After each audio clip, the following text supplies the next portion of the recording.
This is it, folks. Welcome back to the last episode of Science Periodically, the show where you get a quick break from home isolation while getting to know the School of Science.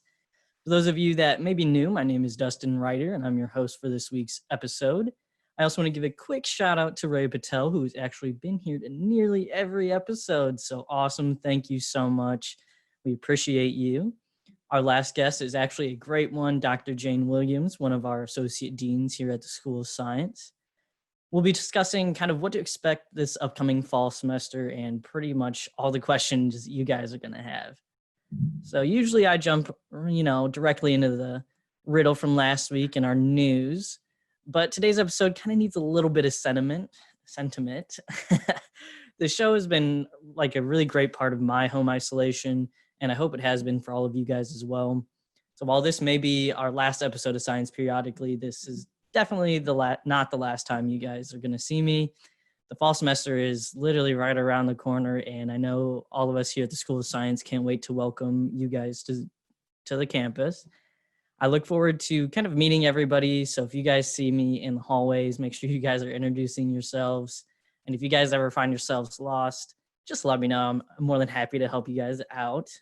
I'm also looking forward to having such lovely individuals on campus, which actually, that being said, if you guys want to kind of join in on all the fun, you can be a science ambassador just like I am. So just a thought, I'm just saying I might be a little biased. I enjoyed a lot.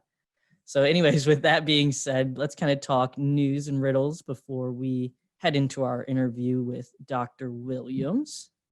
So let me get that pulled back up on your guys' screen. Awesome. So to start us off this week, we're going to talk about last week's riddle. So last week's riddle was, perhaps you'd like to know the origin of species, a concept that I find peachy. Find the theory of natural selection, for that will lead you in the right direction. So for those of you guys that participated in the Kahoot last episode, you guys earned a little bit of a sneak peek on who this scientist is. So everybody guessed that it was Charles Darwin, who is kind of considered the father of evolution. Darwin's theory of evolution stated all species of organisms essentially arise and develop through natural selection of small inherited variations that kind of aid in survival and reproduction. And that being said, our winner for last week's riddle is Priscilla Lopez. So congratulations. I'm pretty sure I saw you tune in. So congratulations. Expect an email from us here in a little bit where you can kind of let us know what prize you were looking at. And Lori also put the link to Science Ambassadors in the chat. So if you guys are interested in that, go right ahead and look into that. And so let's go on to today's riddle. So it's going to be different. Of course, there's no show next week, so we're going to have to announce the winner at the end of this episode.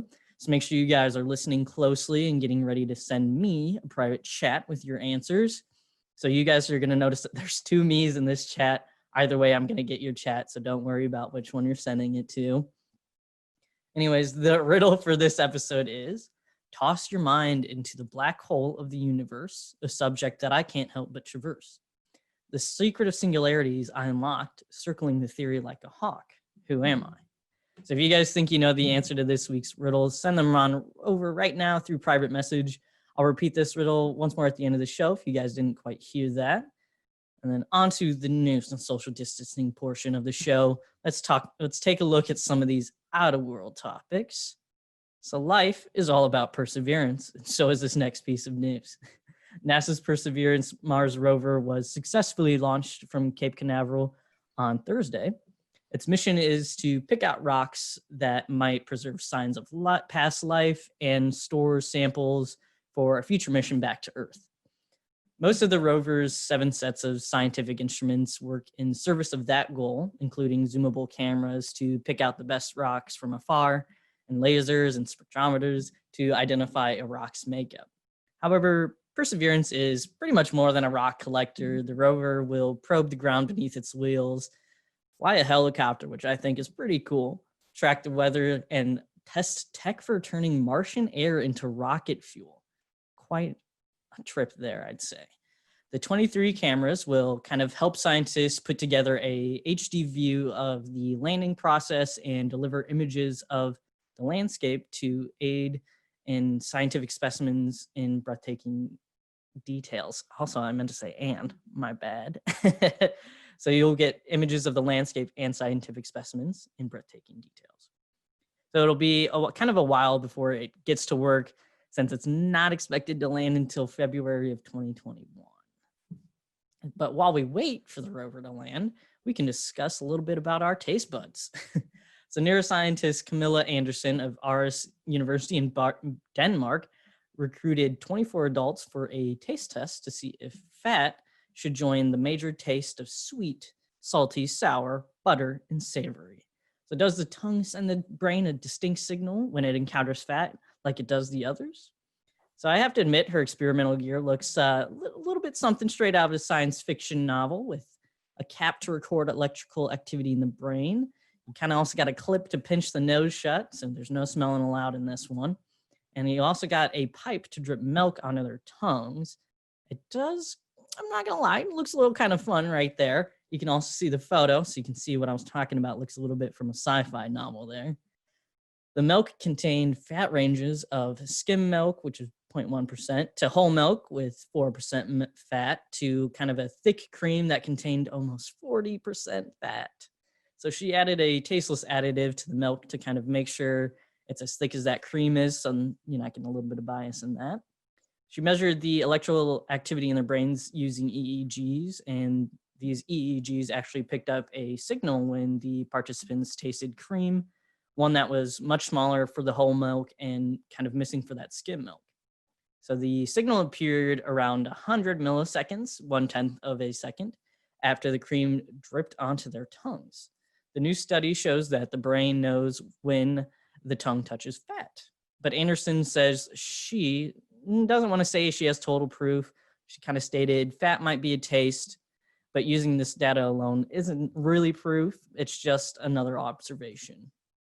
So Anderson has since taken her food science skills to Copenhagen to work for DuPont Nutrition and Health. If you want to read more about her study, it's published in the journal Chemical Sciences. And then IUPUI. All right, guys, I know you guys are going to be really interested to get a lot of questions about this.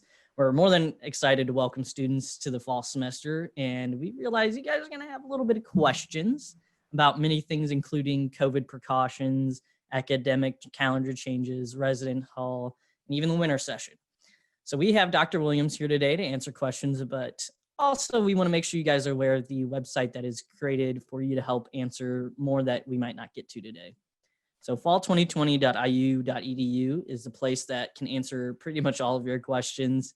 So if you guys head on over to the Fall 2020 website after the show and let us know if you have any more questions, our email is science@iupui.edu. And also, while the link might say IU, the information is regarding all the IU campuses, including IUPUI. And our next piece right here, let's talk about the social distancing and virtual opportunities. And again, this one, we got a little bit of everything for everyone. So if you're a huge puzzle fan, kind of like I am, then US Today has the perfect solution for you. So if you guys check out the puzzles.usatoday.com website, you can solve puzzles, crosswords, always a classic, and strategy games all for free. Now, for those of you that don't know, I'm the box office manager of Indiana Comic-Con, and comics are pretty much a favorite of mine, I'd say. So the Indy Star has a collection of amazing comics at indystar.com/go comics. It even has classics for all of you. So like we got Calvin and Hobbes on that. And then if you guys are a little bit more on the sporty side, and you really like, a good game of football, the Indianapolis Colts are offering virtual Colts camp activities on their website. That link can be actually found on the PowerPoint right now. It's at colts.com/camp. If you've been a viewer for quite a while, you know that I dressed as the magnificent Marie Curie one episode. So that being said, you guys should watch Radioactive on Amazon Prime, where Curie becomes a cinematic superhero. So she was the first woman to win a Nobel Prize and the only woman to win a Nobel Prize twice, once in chemistry and the other in physics. So she's quite amazing. I definitely suggest watching that. So with classes starting soon, if you guys are in Indy or live nearby, you guys can take a walk on Indiana Avenue between Blackford Avenue and West Street to kind of see the newly painted Black Lives Matter mural. that was commissioned by the city of Indianapolis. You guys can see that on your guys' screen. So more than 20 local artists contributed to the project. The mural rests on the northeast border of our campus. So again, that's located between the Indianapolis Urban League and the Matt M. Walker Legacy Center. So with that being said, our news section is complete. It seems like Jane has a repairman issue and she's going to be right back in a minute. And there she is. Awesome. So Dr. Jane Williams, she's going to be telling you guys all about this upcoming semester. It's a great time for you folks to kind of get your questions answered. So make sure you guys are putting them in the chat. So Jane, are you back in? Can I? Yes, I apologize. So of course the air conditioning goes out and they say, oh, you can come. And I thought, well, okay. And of course I was hoping we could get through this hour. So I apologize. Hello, everyone. Thank you for joining this. I'm excited to be here to talk to you and answer questions. I was actually on campus for the first time today since March, which was, it was great. The parking was totally available. And it was good to be back on campus. So I'm anxious to answer your questions. Yeah, so actually, Jane, can you tell us a little bit more about yourself so sure. people can kind of get a feel before their questions? Sure. So I have been at IPOI this is my 25th year. So I came in 1995. So I've been here a very long time and seen a lot of changes on campus. I'm an organizational psychologist, which means I studied behavior in the workplace. Specifically, I examine employee development and performance management, performance appraisal systems, but our area studies anything from recruitment through training, leadership motivation, anything that touches people at work is what we study. I am also 70% of the time, I am the Associate Dean for Academic Affairs and Strategic Initiatives, which means that anything that touches on undergraduates, I have some help in making sure that works effectively. So if it's new course programs, if it's academic advising, if it's a recruitment, retention, communications, just any of those sorts of things, student concerns, I help make everything, well, I don't know if I try to help make everything be effective and efficient. All right, so that's a whole bunch. So I actually have plenty of questions for that. Okay. So that's 70% of the time. How can the incoming students kind of expect to interact with you? I see students, let me say that. So I'm not usually the first person they connect with if they have an issue. I'm certainly open to it. And I do get students calling me or sending me emails, but oftentimes that's just with who do I need to know about this. And so I send them to the right person. Sometimes students end up getting to me because they haven't gotten their questions or their concerns answered appropriately. Also, unfortunately, if students get themselves in a little bit of hot water, I might be someone that they interact with. So if we have some student misconduct issues, which don't happen very often, so I don't meet with many students in that from that perspective. But I can be a person that can be reached out to if you're just struggling to find who do I get in touch with about this issue. I can sometimes more quickly get you there than you trying several different doors or several different emails. So feel free to contact me. I'm always on my email. And I can point you to the right person, be it a financial issue, be it a classroom issue. It could even be about a class that's in another school if you're having trouble. Your academic advisor is also a really great resource, but I'm also here as a resource for you. Oh, that's great to hear. And as you guys are going to get to know, Dr. Jane Williams is wonderful. So trust me, she'll get you guys covered. So actually, you mentioned that your undergraduate was in psychology. So Yes. I'm actually kind of curious what made you kind of pursue that when you were an undergrad? Well, I went to school to be a music major and very quickly decided that wasn't as much fun as I like to play the piano, but I didn't like to do all the coursework associated with it. And so I took a developmental psychology class and I was just kind of hooked. Finished my undergraduate degree in psychology, then decided I was actually going to go into counseling psychology.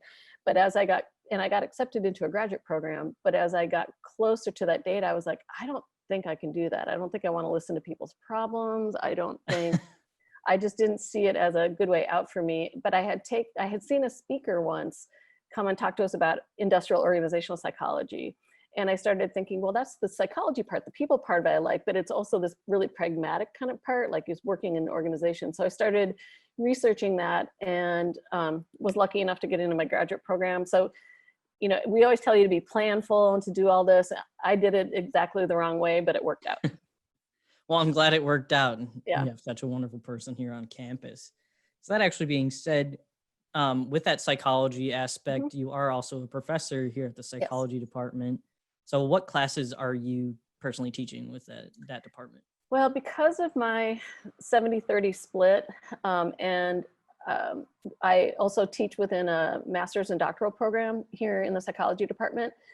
I teach one class a year officially for the school, and that ends up being a graduate class. So I'm not currently teaching an undergraduate class in psychology. Previously, I've taught statistics, I've taught organizational behavior. But in addition to that one course that I'm teaching a graduate class this year in measurement theory. So how to develop tests and surveys and both the psychology behind that, but also the statistics. So that's what I'm teaching. But I'm also doing a first year seminar. So I will have, I think, 25 to 26 students in my first year seminar. It's a mix of majors. So I've got some biology, chemistry, forensic. I've got students from almost every major that'll be in my first year seminar. We'll be meeting once a week, only half the class at a time because we have to maintain social distancing. So half the class will be Zooming in and the other half class will be in person. And this class is, as all of you probably have signed up for one, will be a class where you get to connect with other students, you get to connect with a faculty member and a advisor. You will also get to learn about what resources are available for you on campus. We talk about issues like time management. Last year when I did my first year seminar, I had my students on Post-it notes list the top 3 things they liked about being in college. And like the big theme for all of them was like, I have all this time, I have all this freedom, I'm not in class all the time. And then at like 10 weeks in, I said, what's the most challenging thing about college? And they're like, time management. And so, you know, it's a place where students can go and they can, there's a grade that's associated, but it's not a heavy duty class. And it's a place where you can get resources, you can get support. And I did it for the first time last year and it was a blast. Really felt connected to the students. It really felt good that I was helping make the transition to college a little bit easier. And this year is going to be an especially large one. My oldest daughter is actually going to be a freshman down at Bloomington. So I have some sense of what you've gone through in terms of your senior year of high school. If you're just coming straight out of high school, was not what you expected it to be. And recognizing that your first semester or 2 of college may not be what you anticipated it can be. And so we have been working really hard, not only in the school, but on the campus to make sure that you get the support and the resources that you need so that you can be successful. Yeah, so that's and actually, the other class I'm teaching. Yeah, and since you've actually brought that up, and you mentioned, like you said, IUPUI is really doing a lot to kind of keep us safe and provide a good student experience, especially for those that are coming in. So I kind of want to focus on that safety aspect first. Okay. So I've got an email as a student that says IUPUI is providing all of us with 2 washable face masks to wear. But I have been really pleased to see, like, pretty much all over in other ways, IUPUI is kind of taking the lead to provide a safe working and learning environment. So, you know, we've got hand sanitizer all over. So can you kind of talk about some of the key initiatives that at least IUPUI is doing to kind of keep us safe? So I just received, I should have brought it with me. I just received my masks that there's a black and a gray one that have a little IUPUI logo on the side. You'll get it either sent to you, or if you're moving into the dorms, I think you receive them when you come to campus. So masks are absolutely mandatory for everyone on campus. And there are some strong consequences if you do not wear your mask. You can get a warning, but then you get, if you come to class without a mask, the faculty member can ask you to leave. If you don't leave, the faculty member can like disband the class. I mean, by like the 3rd time of that happening, you could be removed from the class and not get a refund. So, and the same kinds of consequences go for staff and for faculty. Okay, they're just as dire. We can get in a lot of trouble. So the mask wearing is a really serious issue. Like Dustin mentioned, At every door and in front of every set of elevators, I saw hand sanitizer machines. Just stick your hand under, get a squirt, rub your hands. There's signs all around about not congregating, not being in groups. The stairwells are telling you to go up on the right side, down on, so stay on one side of those stairwells. So there's signs about that. They have clearly marked out chairs. So in most of the science building, there's chairs along the walls, and there's some tables set up with chairs.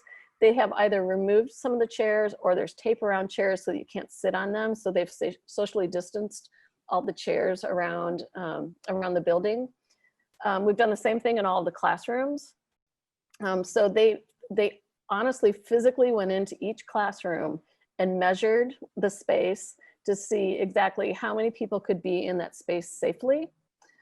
So each classroom, if you're coming onto campus, has been modified. Either desks or chairs have been taken out, or in a case where like theater seating where they can't actually physically take out a seat, there's tape put across it so that you can maintain a safe distance in the classroom.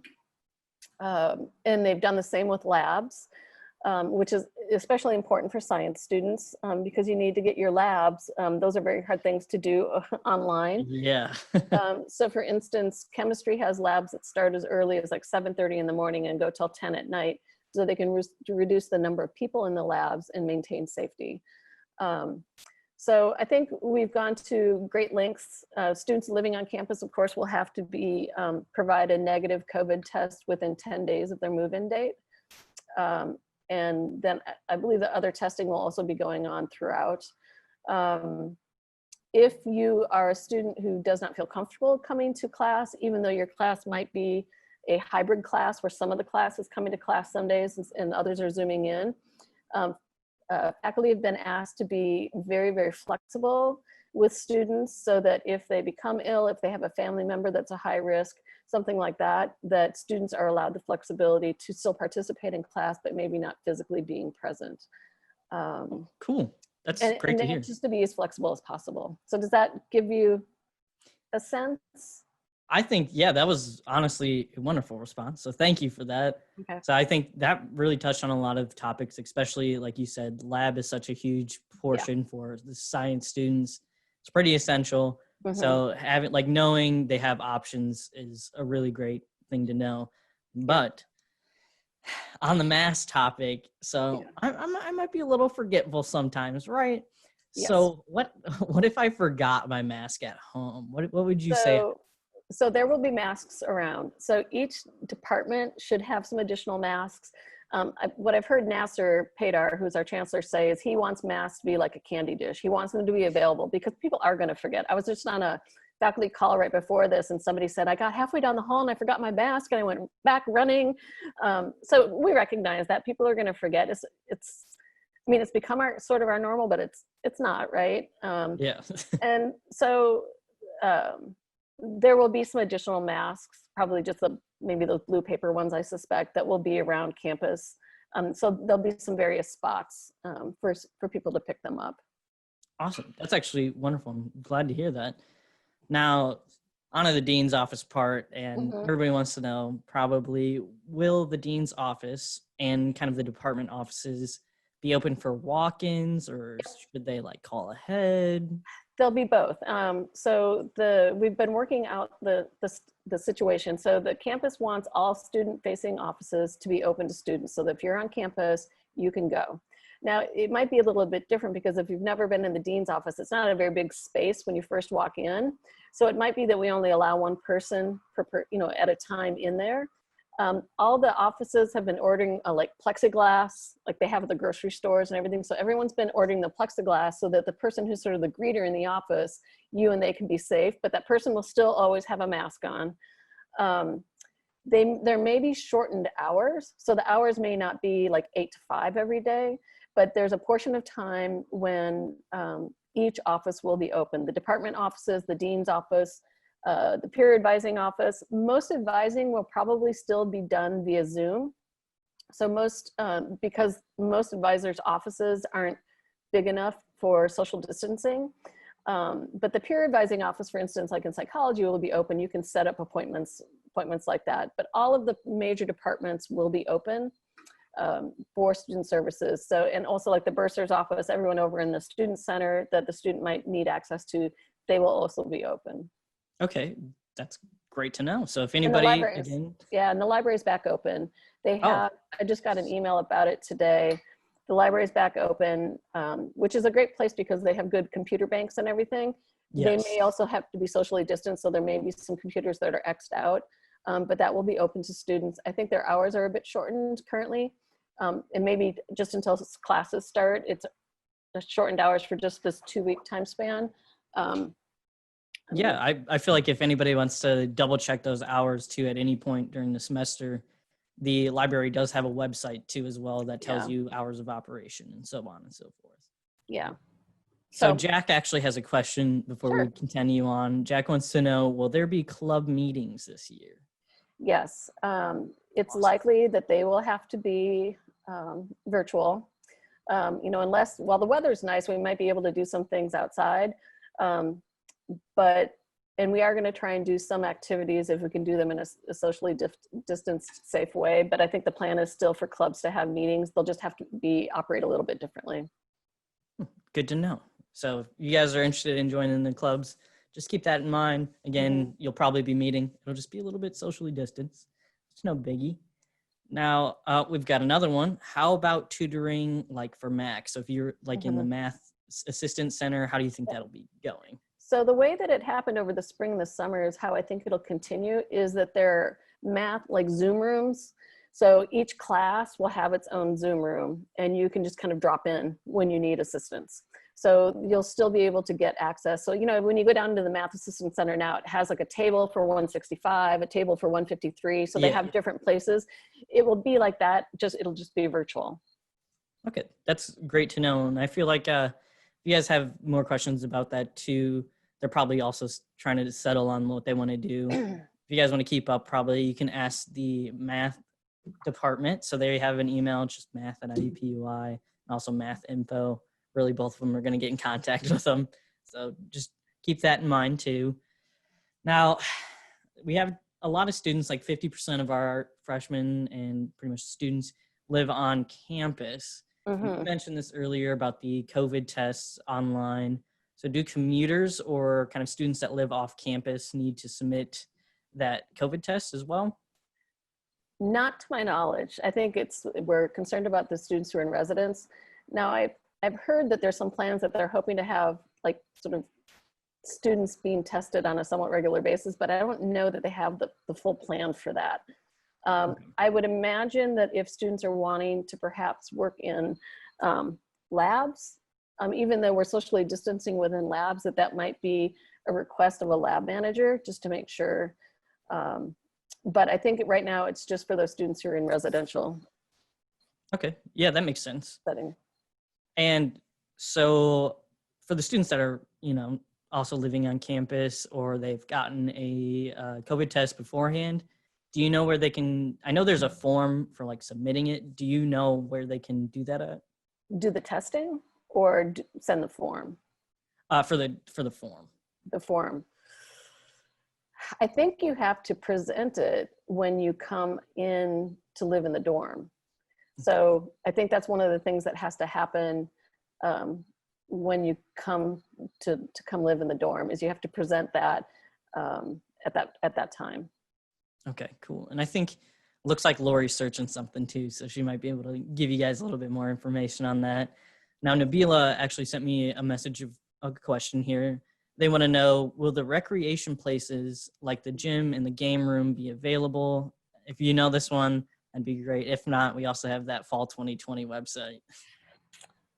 That is one that I don't know. And I don't want to give incorrect information. So that might be something that if Lori or Lauren can look it up on the 2020 website and just put it in the chat. I don't want to give incorrect information on that. Yeah, I absolutely understand. In part because you hear one thing and things that I've been in meetings since March, and it seems like every week something changes and we all have to adjust. And so I feel like I've given out misinformation just because things have changed, and I don't want to give you any misinformation. Yeah. So that's, I got another message from Maria. She wants to know, do we get tested before our move-in day or before the day we actually plan to stay in the dorm? Ooh, you need to have a negative test within 10 days of the day that you move in. Okay. So within that 10-day window. Yeah, and actually on that topic, because you asked me, you said for either, I got another question, sorry. All right.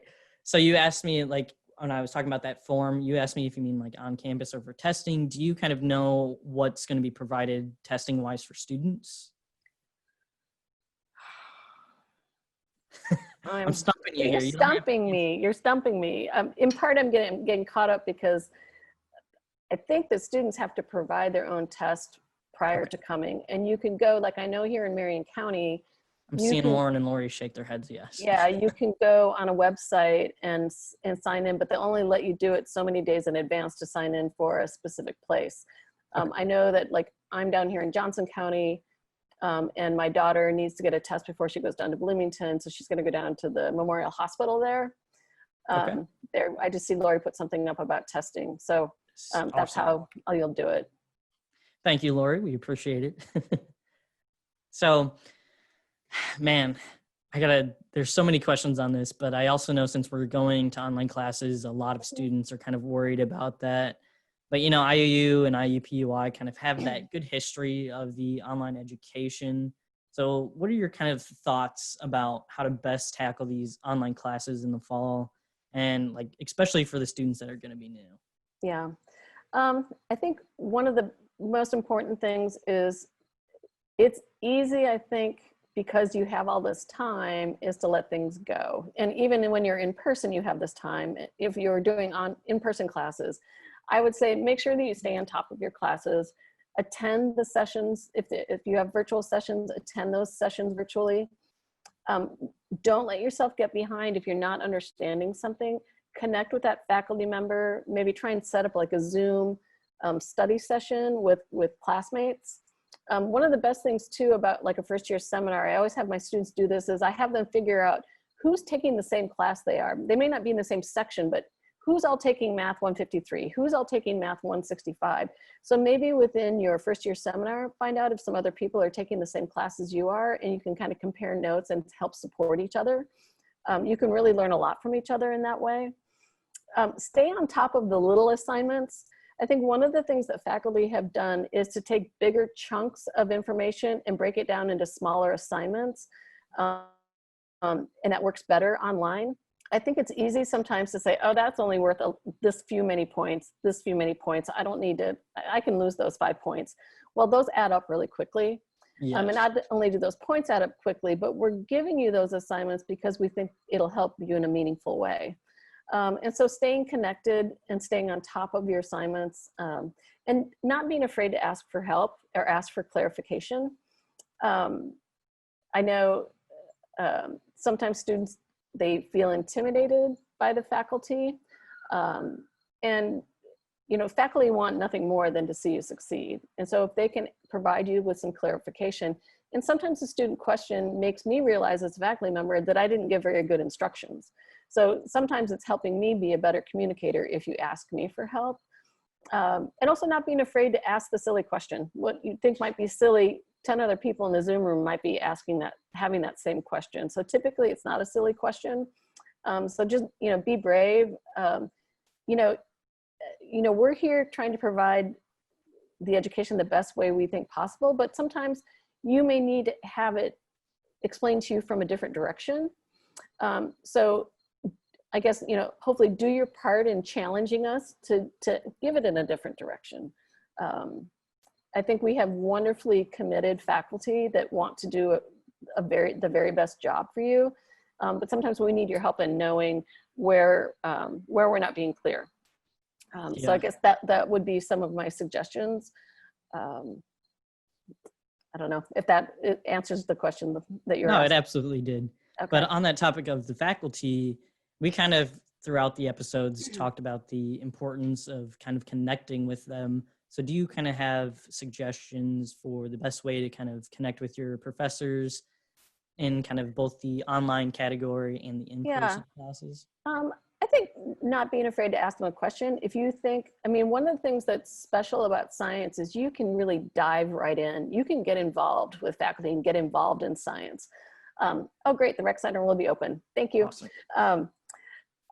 So I think if you think your faculty member, if they talk about some of their own work and you find it interesting, you know, saying, hey, can I spend some time talking with you about your research? Or, you know, I'd like to learn more about your research. Are there opportunities to get involved in your lab? I would also encourage you to take a look at the faculty website. So we have a brand new website that'll be being debuted here in a couple of weeks. Get on the website and start looking at what the faculty are researching. We have faculty that are doing really amazing work. If you find one of those faculty members' work interesting, send them an email, and it's a real low cost. Send them an email and say, hey, I've been looking at your website. I find your work really interesting. Do you have room in your lab? You know, I'm a freshman, but is there work that I might be able to do? We have a lot of students who get involved in multiple labs. They do work in labs across 4 semesters. There's a way for you to get paid through the LSHI, the Life Health Sciences internship program, where you can get paid to do research, not only in the School of Science, but all across campus. So I think you know, faculty members love it. I mean, what an ego boost to have someone say, hey, I think your research is really interesting. Who's going to say, I don't want to talk to you? I mean, really, people want to talk about themselves. So I think reaching out like that, maybe finding out from other students what they're doing. But I think showing an interest in the class is one big thing. I will tell you my one thing not to do, however, and I told my daughter and all of her high school friends who are graduating, I said, if you miss a class, please do not go to the instructor and say, did I miss anything important? You know, to the faculty member, it's like, well, no, everything I do in the class has a reason. So, you know, facetiously as an instructor, when students started asking me that, I would say, no, I didn't do one important thing in class last time, which of course is not true. So I encourage you, if you have to miss a class for something, rather than saying, did I miss anything important? Ask, you know, I've gotten the class notes. Are there places where, you know, you would like, that are, you know, if you have questions about those things. So I guess I just wouldn't ask that question. It's just one hint that I would give you. Yeah, that's pretty fair. Maybe more along the lines of, do you have any notes from today? Yes, or did you have any like PowerPoint slides or handouts? Yes. I would like to catch up with what I missed. Yeah. Yeah, much better approach, trust me. Yeah. All right, so as we kind of wrap up, again, anybody, if you have questions, please send them in real quick. But my last kind of question for you is, what advice do you have for freshmen to kind of best navigate their first year, especially this time since the transition's going to be, you know, a little bit different? Yeah. One, you are all talented students, or else you wouldn't be here. So that's there. But this is a bit of a shift. The reading load will be a little bit higher. The pace at which you move through material happens more quickly. And so that time management part is really key, because you don't have, you know, there's no one checking out necessarily on, this is when, you know, did they come to class? Are they doing their homework? You suddenly have the free will to Netflix binge until 3 in the morning. You know, I really think that time management is really key. And for some students, that's, you know, filling out a really detailed calendar. If you're a list writer, you know, and making sure that you know ahead of time. The one nice thing about a syllabus is you can see when all the assignments are due, and you can fill out your calendar from the minute one. It's so nice. That's one of the things that I see students. That's one thing. I think the other thing is, don't be afraid to ask for advice or for help. So we have the Math Resource Center, the MAC. We have resource centers in chemistry and biology. We have these places. And the thing is, they are free to you. You don't have to pay for them. In fact, you've already paid for them within your student fees. And it is not, you're here to learn. If you knew all of this information already, you wouldn't have to come to college. But and no one knows, very few people get everything right the first moment. And so we all need a little bit of help. So going to those resource centers, zooming into those resource centers, does not mean you're not succeeding. It actually means you're succeeding at college because you're doing what you're supposed to do, is to go ask for help and seek out information. So I encourage you to don't get down on yourself because you don't know something right away. Seek out the resource until you do. You never know, you might become one of those resource student workers in the next year because you succeeded in that class. I also think it's really important every single semester, if not more, to seek out your academic advisor. There's a lot of little rules and policies about what course you have to take before what, and it's a little bit challenging to navigate. The thing I hate to see is a student who thinks they're graduating, we do a graduation audit, and they realize they're 3 to 6 credits shy. Oftentimes it's because that student tried to self-advise through the labyrinth. And I hate to see that happen. So your academic advisor is incredibly important, and we have very good academic advisors.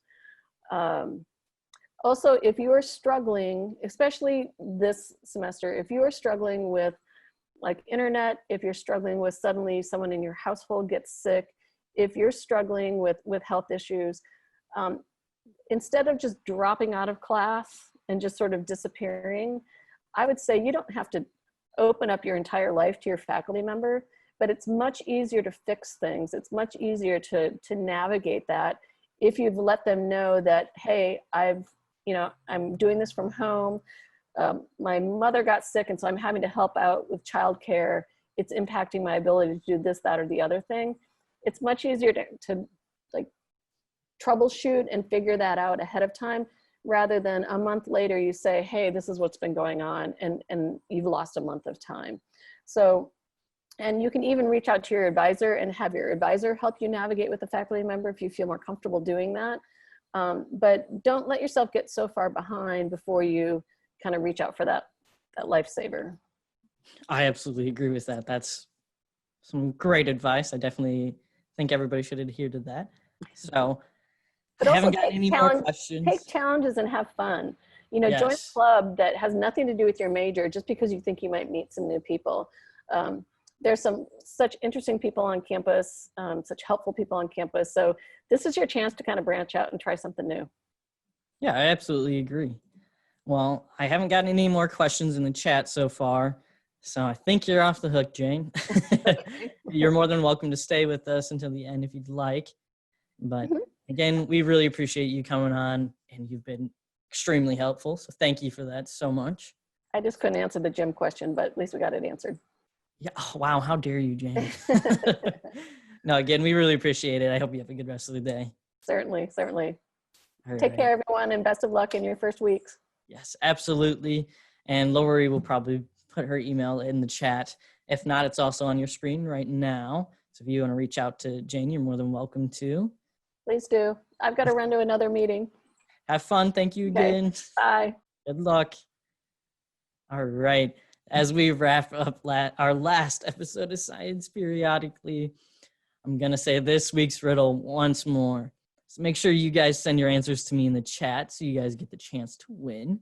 The riddle is, toss your mind into the black hole of the universe, a subject that I couldn't help but traverse. The secret of singularities I unlocked, circling the theory like a hawk. Who am I? And you guys got a little bit of a hint in there. I gave you a little bit of a photo. Oh, and we've already got some answers coming in. So you guys have until the end of the show to let me know your answers. So stay tuned for that lucky winner. Now, our Instagram question from last week was arguably a great one, all right? We wanted to know where students here at the School of Science see themselves after graduating, and all of the answers were magnificent. Last week's riddle winner, Denise, actually said she plans on becoming a forensic genealogist.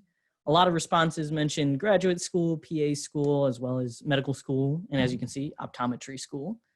Our other students have a variety of plans, such as Leon, who wants to become a high school biology teacher, Spencer, who wants to dive into geochemistry, and even someone who's ready for NASA. So I love hearing everybody's aspirations. I look forward to seeing all the great things everybody can accomplish. And one of the answers I just got to the riddle was Doctor Who. Close, but no. So as for this week's Instagram question, let's talk about the upcoming semester. So whether you guys are going to be on campus or taking classes online, we're all happy to be heading back to IUPUI. So what are you guys kind of looking forward to the most this semester? You can submit your answers to our Instagram, IUPUI Science, for a chance to be featured on our story. Now, our winner for this week's riddle, I'm still getting answers here. Awesome. Our winner for this week's riddle is, let me put it random it, and it is Nabila. The answer, just smacked my microphone there. A little excited. So Nabila, congratulations. The answer was, in fact, Stephen Hawking. If you want to keep an eye out for an email from us to claim that prize, just do that. And Lori actually put in the chat, if you guys have missed any of our science periodicals, you can view them at our YouTube page, and she put a link right there for you. And unfortunately, that concludes our final episode of Science Periodically. I appreciate all of you that have tuned in and got to know the School of Science. Again, we look forward to having all of you in the science family. Everyone has been a joy to talk to, and I really can't wait to meet you guys during the fall semester. Now, I'm always here if you guys need anything, regardless of how small or large it may seem. So keep up all the great work, everybody. You guys deserve the best. And you can also reach out to science@iupui.edu if you have any questions. And again, this is Dustin Ryder bringing you the last episode of Science Periodically. Stay safe and have a great day, Science Jags.